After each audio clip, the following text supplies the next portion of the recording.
Hey, Roy. Okay. What makes someone respected in the quilted saddle making business? Well, I tried to build every one of them as if it were mine and I was going to use it for the next 20 or 30 years. And I tried not to take any shortcuts, and I tried to use all the skill that I had learned up to that time.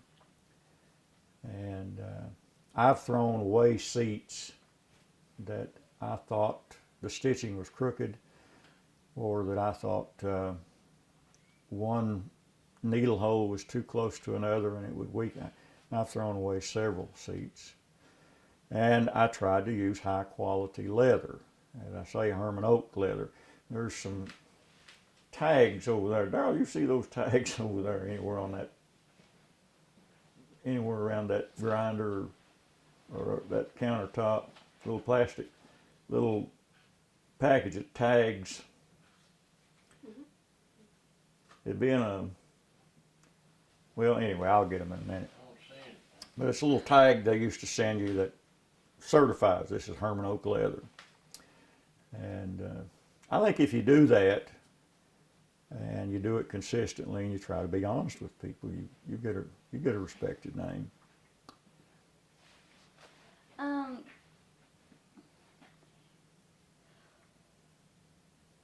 What do you value most about making quilted saddles, and why?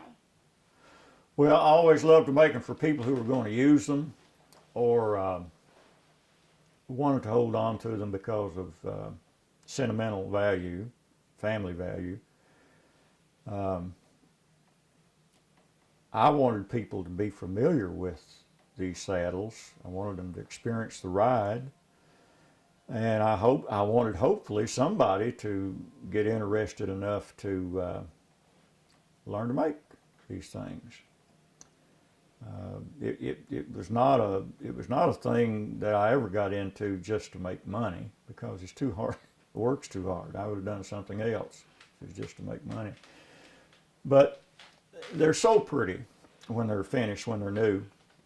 I know one of the hardest things when I made them, one of the hardest things was the day I had to deliver them. You know, I'd take them in the house and look at them for a day or two, and sometimes take pictures of them. And you know, you finally have to take the saddle home, and that was hard to do, because to me they were just beautiful. Yeah. Do you know anybody in the younger generations that's really getting into making quilted saddles, or just somebody right now?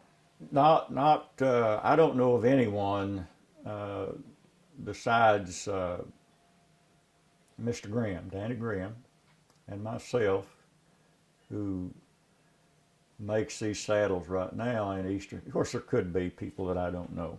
There's a lady in Ohio who makes these things. There's a fellow in Indiana, Mr. Razor, who makes saddles. It's a bad time right now for it, because the horse market is down.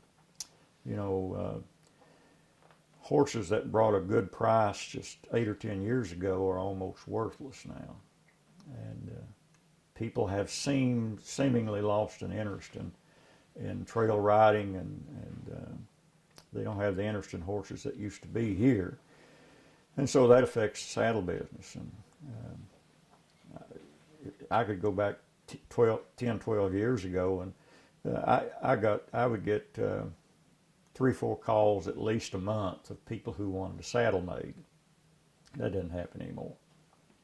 So would you say the future of making saddles is on the decline? Well, or? the economy would have to change, and there would have to be a resurgence in interest of riding horses, and some people who appreciate craftsmanship. If that happens, then there'll be a few make. It's been in decline for a long time, and the last saddle maker that I know of that we had close to here was Monroe Sloan at Paintsville, and he probably stopped in the late 50s. Would you think, Jimmy Dale, in the late 50s? So it's been gone for quite a while, and just a few people who took an interest in it. And as I say, when I tried to learn this, there was nobody to ask. You had to do it by trial and error.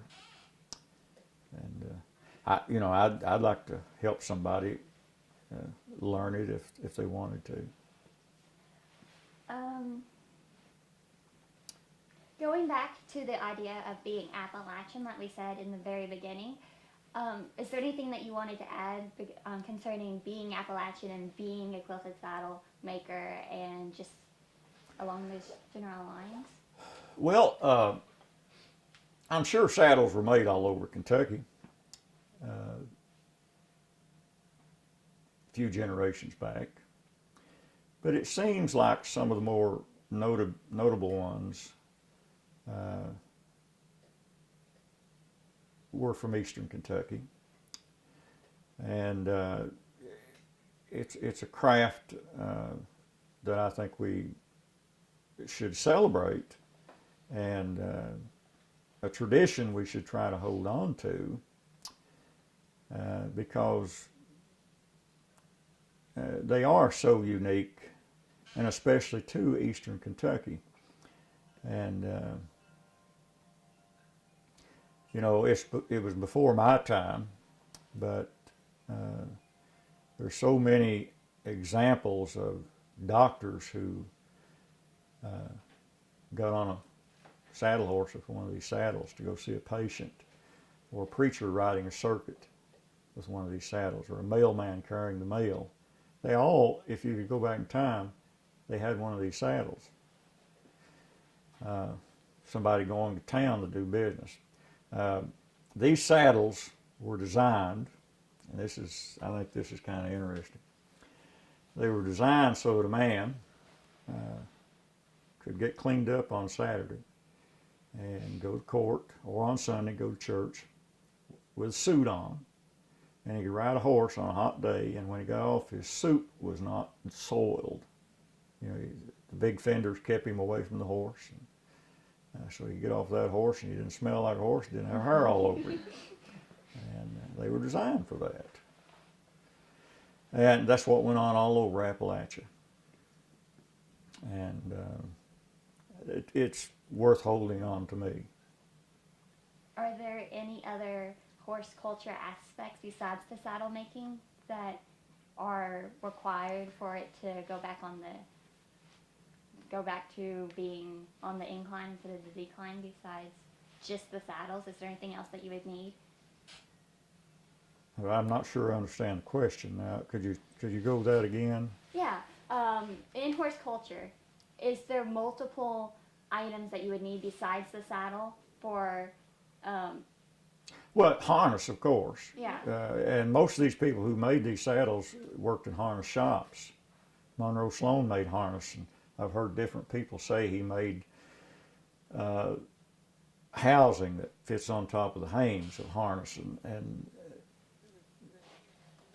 he was really good at that.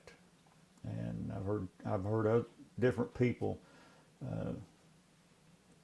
compliment his work on making housing for harness. Minningham in Bath County was a harness maker. You needed the tools that make harness to make saddles. Some of these guys, the Hutchison brothers in Moorhead, had a shoe shop, so they had heavy stitchers. And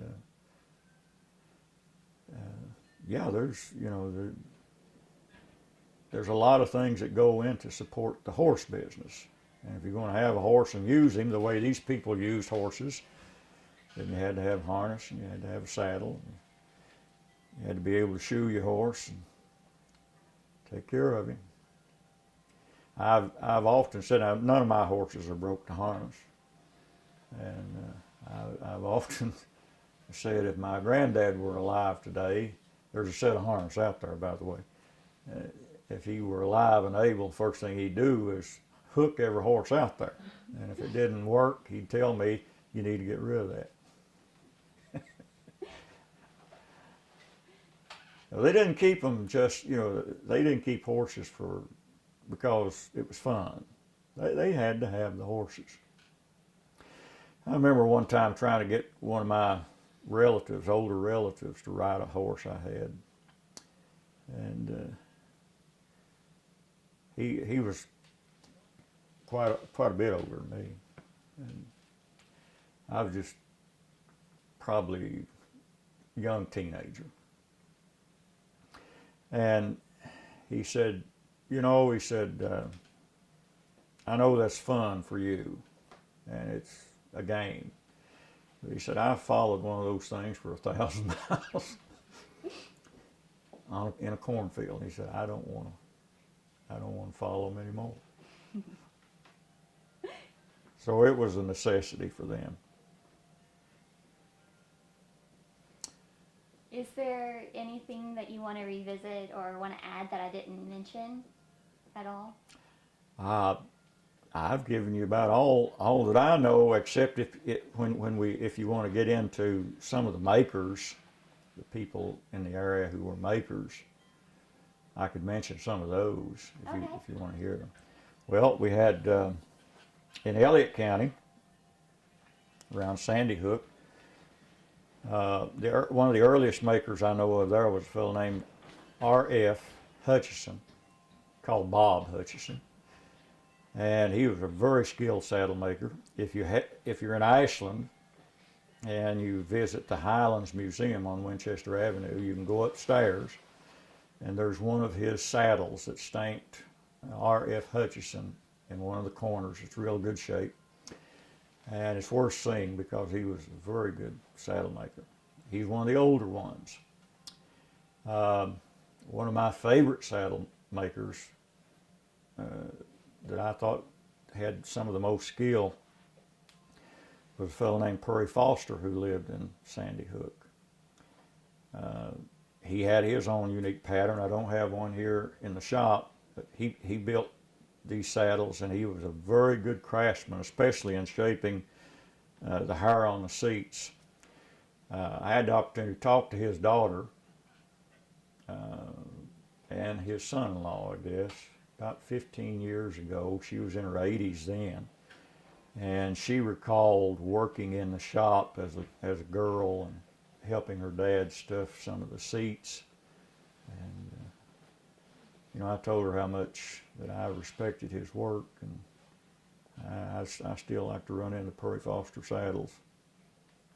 In Catlettsburg, there was a fellow down there named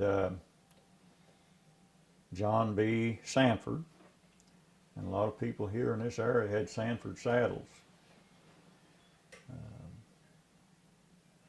In Moorhead, Herb Hutchison made saddles probably into the 50s or 60s maybe.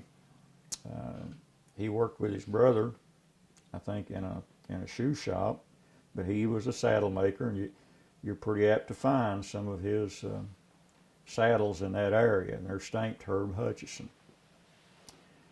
Flemingsburg, there was a fellow named R.N. Applegate. R.N. Applegate. I know that this is a skirt from an Applegate saddle. I probably couldn't make out any name on it that's left, but I know it's one of his because